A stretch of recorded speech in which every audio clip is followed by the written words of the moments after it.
आज सेहत संबंधित कुछ ऐसी समस्याएं जो कि किसी भी व्यक्ति को काफी उम्र भोगने के पश्चात हुआ करती थी, छोटी उम्र में पाई जाने लग गई हैं। ऐसी समस्याएं जिनके बारे में चिकित्सक तक हैरान है कि इस व्यक्ति को इस उम्र के अनुसार ये समस्या होना संभव नहीं है, परंतु व्यक्ति को समस्या है।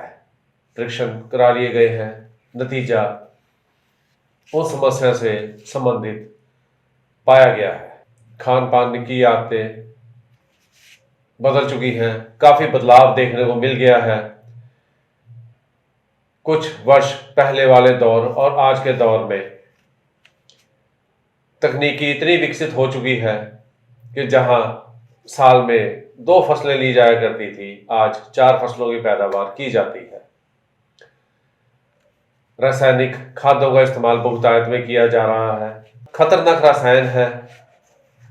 इसके अलावा फसलों पर कीड़ों से बचाने के लिए कुछ ऐसे स्प्रे भी किए जा रहे हैं जो रसायन शरीर में जहर घोलने के अलावा और कोई भी कार्य नहीं करते। शरीर में मौजूद खनिजों की कमी कर दिया करते हैं, जो खनिज शरीर में बीमारियों से लड़ने के लिए आवश्यक माने गए हैं। उन खनिज तत्वों की कमी शरीर में ये रसायन के प्रयोग द्वारा कम होती जा रही है। ये खनिज बीमारियों से लड़ने में बेहद सहायक होते हैं, जो रसायनों के अधिक प्रयोग के कारण शरीर में कम होते जा रहे हैं और बीमारियां शरीर पर हावी होती जा रही हैं। छोटी छोटी बातें हैं, इनको यदि सही ढंग से उपयोग के बदलाव पर बल दे दिया जाए, सही वस्तुओं का प्रयोग, सही बर्तनों का चुनाव, खाने में हल्की फुल्की चीजों का बदलाव, पैकेट बंद चीजों की पूर्णतः रोकथाम, पारंपरिक वस्तुओं का, पारंपरिक पदार्थों का इस्तेमाल, ये सब चीजें शरीर में रोग प्रतिरोधक शक्ति को बढ़ाने में विशेष सहायक सिद्ध होती हैं। परंतु आज उस चीज के उपयोग पर बल दिया जाता है, उस चीज के सेवन पर बल दिया जाता है जो कि आसानी से बन सके, आसानी से उसकी उपलब्धि हो और जिसे पकाने में, बनाने में या उसके बाद रख रखाव में जिसके लिए मेहनत ज्यादा ना करनी पड़े, उस प्रकार के पदार्थों पर, उन प्रकार की वस्तुओं पर आज विशेष रूप से बल दिया जा रहा है। मुझे याद है, काफी छोटी उम्र हुआ करती थी, नया नया स्टील बाजार में आया था, स्टील के बर्तन नए नए मार्केट में आए थे। किसी कारण से कुछ सामान खरीदने के उद्देश्य से बाजार गए, बर्तनों की दुकान पर स्टील के बर्तन देखकर हमारी माताजी हैरान हो गई। वो स्टील के बर्तन इतने चमकदार थे कि हमारी माताजी उनको देखकर खुश हो गई। इतना चमकदार बर्तन, क्योंकि पीतल, तांबे और कांसे के बर्तनों को साफ, स्वच्छ और चमकदार रखने के लिए काफी मेहनत करनी पड़ती थी, परंतु स्टील के बर्तन ऐसे चमकदार, काफी लंबे समय तक बने रहने के गुणों से मौजूद था। वो स्टील के बर्तन हमारी माताजी कुछ 6 प्लेटें, शायद मेरे को याद है, खाना खाने के लिए वो 6 प्लेटें माताजी खरीद कर घर ले आई। उनको धोना और इस्तेमाल करना आसान था, क्योंकि कोई भी बर्तन साफ करने वाला माध्यम लगाने से वो स्टील का बर्तन नए की भांति चमक पड़ता था। इसके मुकाबले में पीतल के बर्तन को चमकाने के लिए, तांबे और कांसे के बर्तन को भी चमकाने के लिए काफी मेहनत और मुशक्कत करनी पड़ती थी। परंतु स्टील का बर्तन उपयोग में आसान होने के कारण कुछ समय में ही प्रचलन में बढ़ गया। धीरे धीरे हमारे घर में भी उन पारंपरिक पीतल, तांबे और कांसे के बर्तनों का स्थान स्टील ने ले लिया और साथ ही साथ प्लास्टिक का प्रचलन भी शुरू हो गया। दूध जो कांच की बोतलों में आया करता था, आज पुरानी बोतलें वापस की जाती थी, अगले दिन नई बोतल लेके घर आ जाया करते थे। वो खाली हो जाती थी, अगले दिन फिर वो बोतल वापस की जाती और दूसरी उसके एवज में दूसरी भरी हुई बोतल लेकर दूध घर में लाया जाता था। धीरे धीरे प्रक्रिया आसान होने लगी, प्लास्टिक के पैकेटों में दूध पैक होकर आने लग गया। कहने का भाव कि जिन बर्तनों में भोजन पकना है, जिन बर्तनों में भोजन खाना है या जिन बर्तनों में भोजन को भंडार करके रखना है, उनका प्रचलन पूर्णतः बदल गया। बर्तनों में कौन सा बर्तन सही है, भोजन पकाने के लिए किस प्रकार के बर्तन का चयन किया जाए, इसके अलावा नमक, भोजन पकाने के लिए तेल, आटा किस प्रकार का होना चाहिए और छोटे छोटे हेल्थ टिप्स वीडियोस के अंत में आपको दूंगा। 3 या 4 वीडियोस बनेंगी, परंतु यदि आप इन पर गौर करेंगे, दी गई सलाह पर अमल किया जाएगा, तो सेहत को ठीक रखने में ये वीडियोस बेहद लाभप्रद सिद्ध होंगी। छोटे छोटे उपाय जिससे जीवन बदल जाए, जीवन आनंदमय हो जाए श्रृंखला में चंडीगढ़ से मैं परविंदर सिंह तरेन आप सबका स्वागत करता हूं, आपको नमस्कार करता हूं, आपके स्वस्थ और सुखी जीवन की कामना करता हूं। सबसे पहले आज बात करते हैं भोजन पकाने और भोजन भंडारण के लिए सही बर्तनों का चुनाव कैसे किया जाए। भोजन पकाने के लिए यदि बात करें तो सबसे उत्तम बर्तन मिट्टी का बर्तन माना गया है, परंतु आज इस तेजी से बदलते युग में मिट्टी के बर्तनों का प्रचलन लगभग ना के बराबर हो गया है। उनका स्थान प्लास्टिक और एल्युमिनियम के बर्तनों ने ले लिया है। परंतु यदि विकल्प के रूप में बेहतर बर्तन के बारे में यदि बात करते हैं, पीतल, तांबा, कांसा और लोहे के बर्तन सबसे उत्तम बर्तन माने गए हैं। इनमें पका हुआ भोजन शरीर में कई प्रकार की कमियों को पूरा कर दिया करता है, परंतु इनके स्थान पर एल्युमिनियम और प्लास्टिक के बर्तनों का उपयोग होने लग गया है। एल्युमिनियम के बर्तनों में भोजन पकाया जाता है, उन्हीं में भंडार करके रखा जाता है, जो कि शरीर में एल्युमिनियम के बर्तन स्पष्ट शब्दों में यदि मैं आपको कहूं तो जहर उगलते हैं। इनमें पके हुए भोजन में एल्युमिनियम प्रवेश कर जाता है, जो कि शरीर के लिए बेहद नुकसानदेह है। Aluminium and plastic are both known to be the slow poison. ये धीमा धीमा जहर शरीर में घोलते रहते हैं और हमारे शरीर को कमजोर कर दिया करते हैं। एल्युमिनियम का प्रचलन भारतवर्ष में अंग्रेजों के समय से चला आ रहा है। भारतीय कैदियों के शरीर को कमजोर करने के लिए जेल में एल्युमिनियम के बर्तनों का प्रचलन शुरू किया गया था।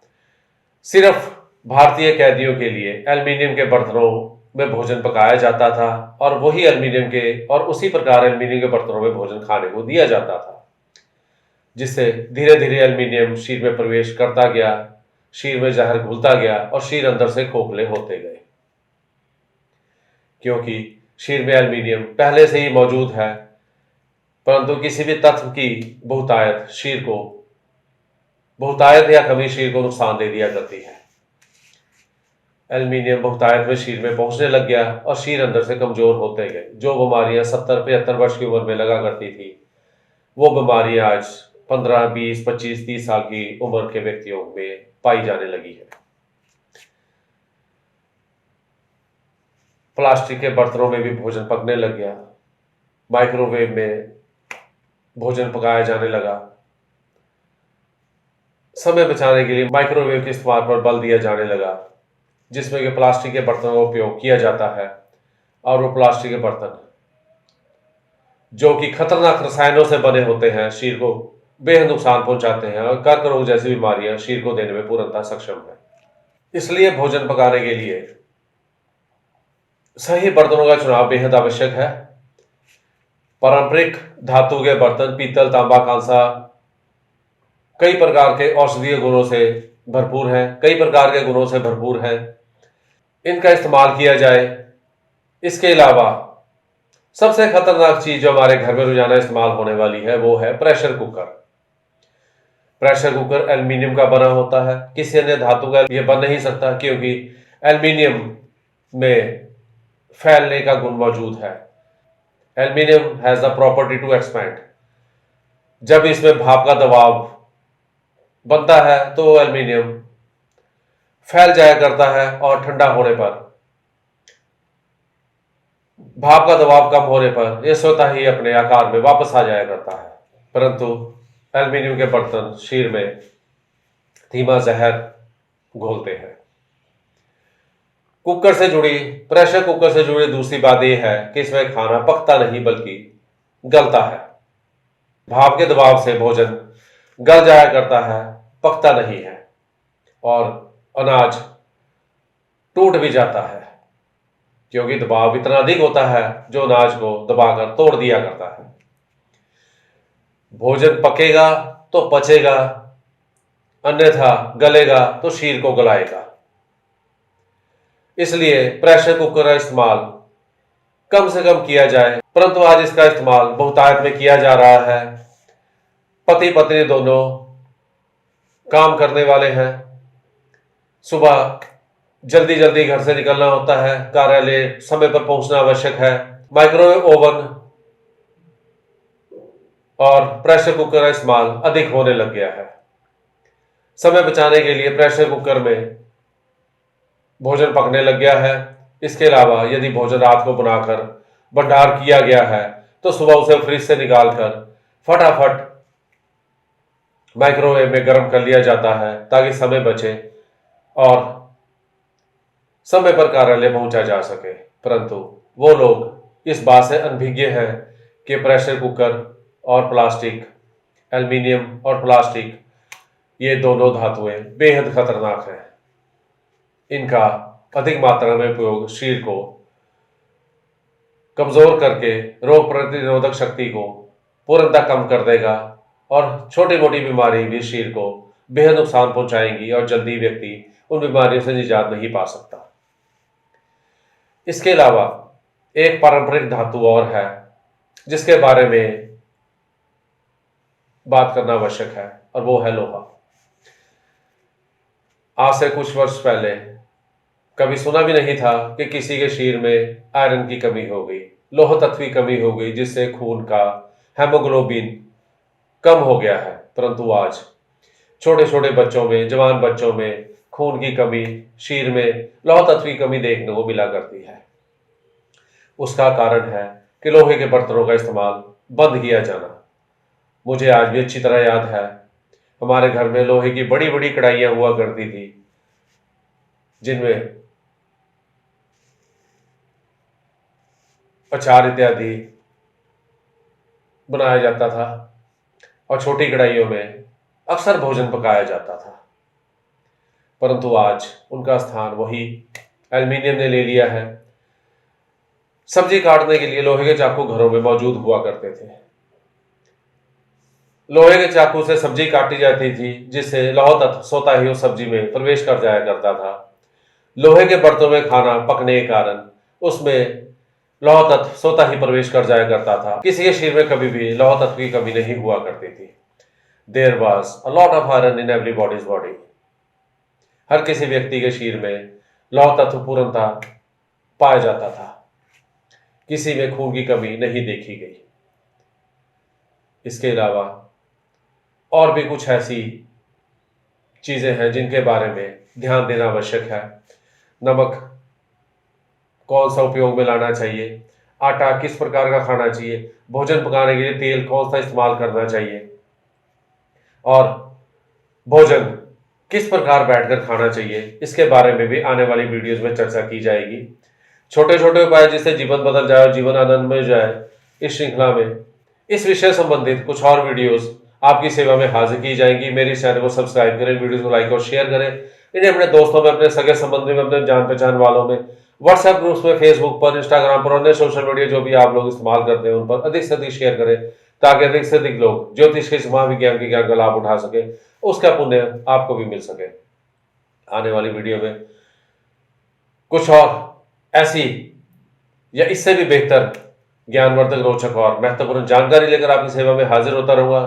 आने वाली वीडियो तक के लिए आप सबको मेरा प्यार भरा नमस्कार।